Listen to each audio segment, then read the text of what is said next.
Hello, this is Simracing Corner, and Simcat has come to visit, as she often does. Let's see how we get on. Well, Simcat, you just want to be on camera, don't you? You'll show off.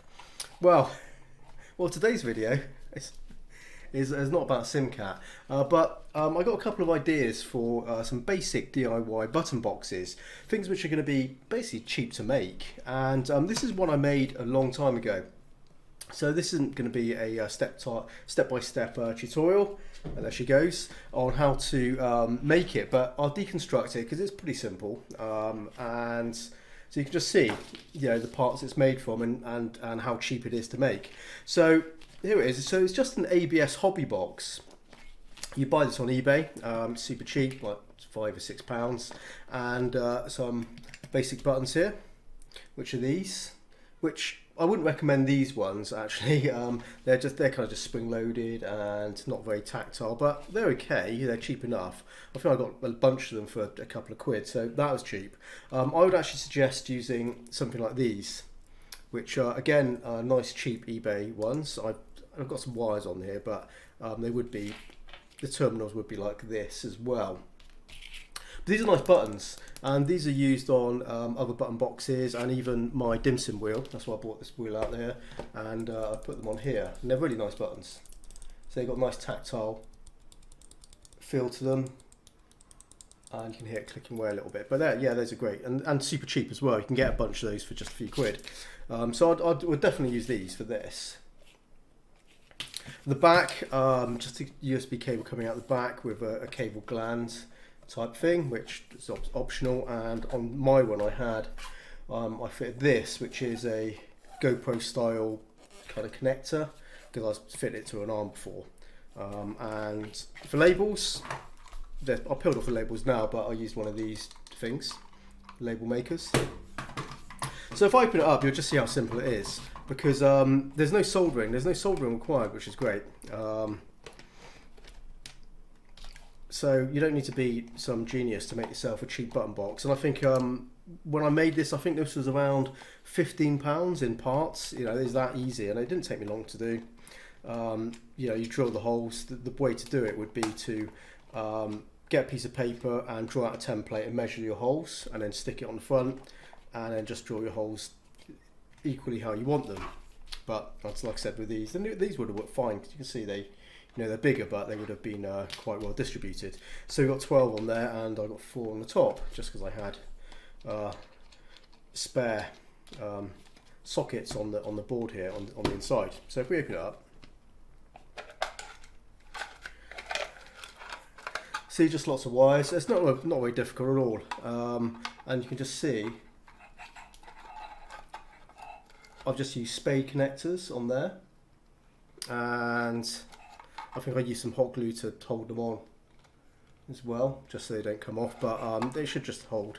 But the actual board on here is really, really cheap, because it's just switches. I can't use dials on this because it isn't supported by this controller board. And you can see it's a USB joystick controller, and these are littered over eBay, and they're called zero delay joystick controllers, and they're super cheap, £5 or £6 from China, and it comes with loads of cables as well. So it came with all these cables. So all I had to do was buy switches, the board, and just basically plug it all together. And really, really simple. So you can see there really isn't much to it, and it's actually a pretty practical button box. And I was using this for quite some time, and I was very happy with its performance. £15, it's pretty good, it's solid enough. In fact, I've seen people on eBay who sell sim racing button boxes using this very box. They do have better dials and stuff like that. They're probably using Arduinos inside, so you can have better switches and some dials and all that sort of stuff. But on the basic, as a basic button box, this is very practical and super cheap. So that's the first idea, and you can see really nothing to it. I'll drop links in the description to parts that you'll need.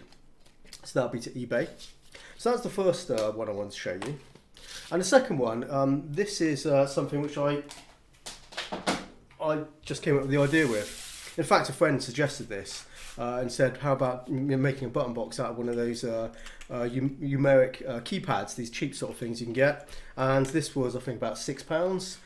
Interestingly, this you can actually get this as a wireless one as well, and there's a little dongle you plug in, and you can see there's a little battery indicator there, and a hatch. Well, actually it's not a hatch, this doesn't work, but this is a hatch that a battery would go into, and it'd be a wireless version of it, and it's not much more, it's like £3 more, so under a tenner you can get like yourself a wireless keypad like this.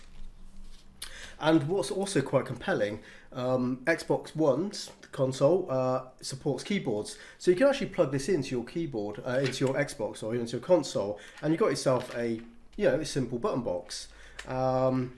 And yep, so you go into your game and you just map these to whatever buttons you want. You can have it, say if you've got your wheel on the table and you can't move your keyboards out of the way, you've got yourself a button box right by your wheel. Why not? I guess the only thing about this is obviously what keys are what. How are you going to know what's what? And there's a solution for that, so here we go. So I picked these up on eBay as well. I think I paid like £6 for these, and these are just little stickers, and these are for keys. And if we stick them on here, we have a selection of all those. So that's a pretty nice layout of a number of basically keys here for our button box. Stick them all on there and you've got yourself a practical, super cheap button box. Again, this is under £15 for both of these two together, and yeah, it's lightweight. You could find a way to stick it on something. What I'll do, I'll go ahead and I will put these stickers on here. I'll pick the ones which I think are going to be useful, and I'll show you what it looks like afterwards.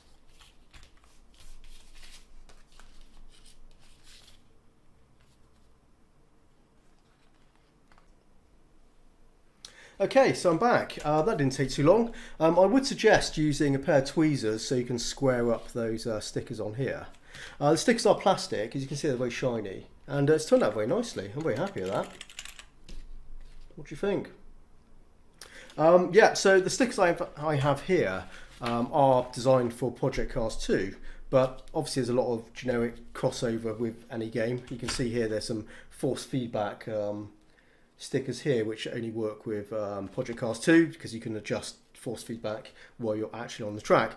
Very useful feature actually. I wish more games actually had that, because actually I did use that a lot in Project Cars 2.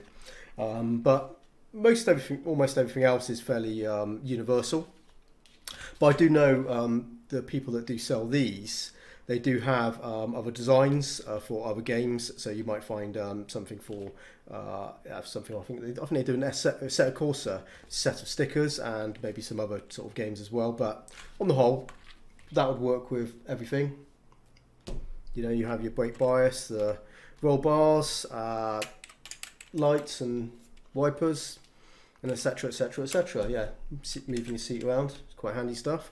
But yeah, it's not very nice. There you go, what do you think? Well, anyway, I'll leave you with this, just a couple of ideas really. One which takes a little bit more effort, but again, super easy.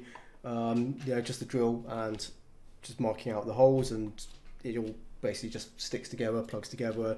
Very little effort on this, considering. And this is, you know, even easier. And another benefit, works on Xbox One, so yeah, quite cool. But anyway, guys, hope you found this useful.